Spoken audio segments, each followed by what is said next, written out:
recently some activist lawyers were visiting some Texas shelters, and they did the rounds of the media, and they described children sleeping on cement floors and cages, traumatized, not getting treatment, just horrible, horrible conditions.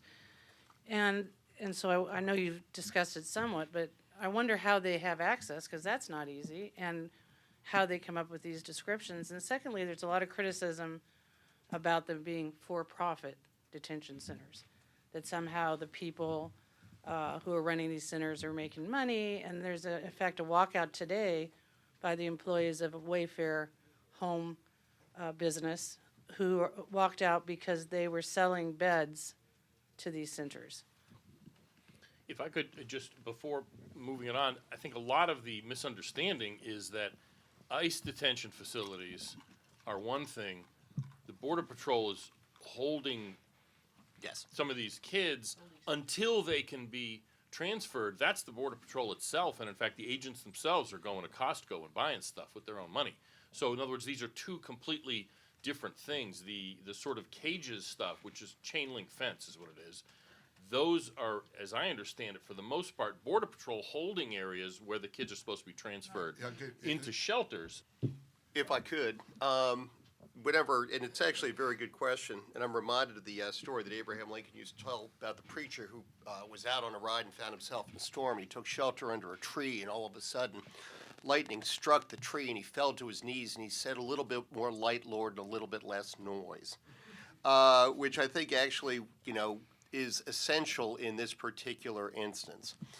You asked the question of how they got access.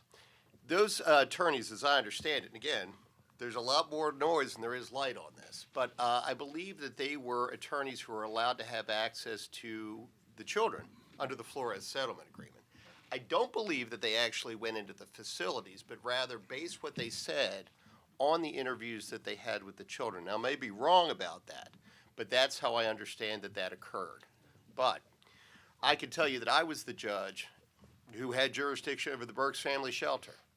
And I can tell you right now that there's fresh fruit and refrigerators and beds. And I swung on the swings and I kicked a soccer ball on the soccer field at that facility. Do I want to see any child detained? No. But in order for us to enforce our immigration laws, in order to prevent the hell that these people are going to go through, that these migrants are going to go through on their trip to the United States, we have to. It's absolutely necessary.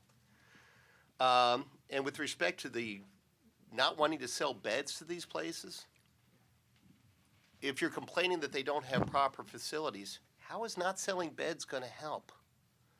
Is Colgate not going to sell toothbrushes and toothpaste? Well, they said they didn't have toothbrushes and toothpaste. In the Border Patrol facility, and even then, that doesn't actually jive with what I know. And let me tell you what I know.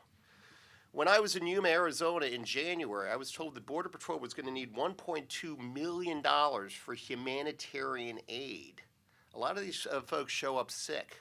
And the smugglers don't care. I mean, they'll toss kids off 30-foot fences. They don't care. You're in the United States. You got the benefit of your bargain. Contract done. So we have to hospitalize these folks. We have to give if they show up sick, if they show up injured, especially kids. And we have to pull a Border Patrol agent off the line to do that.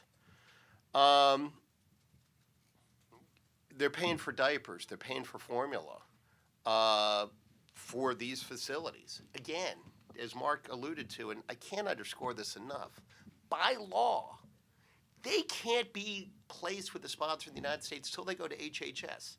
If HHS doesn't have the money, they're sitting in the Border Patrol station until HHS can take custody of them. And the same people, I can give you some names, who are complaining about the way that the law is being implemented are the same people who wrote the law.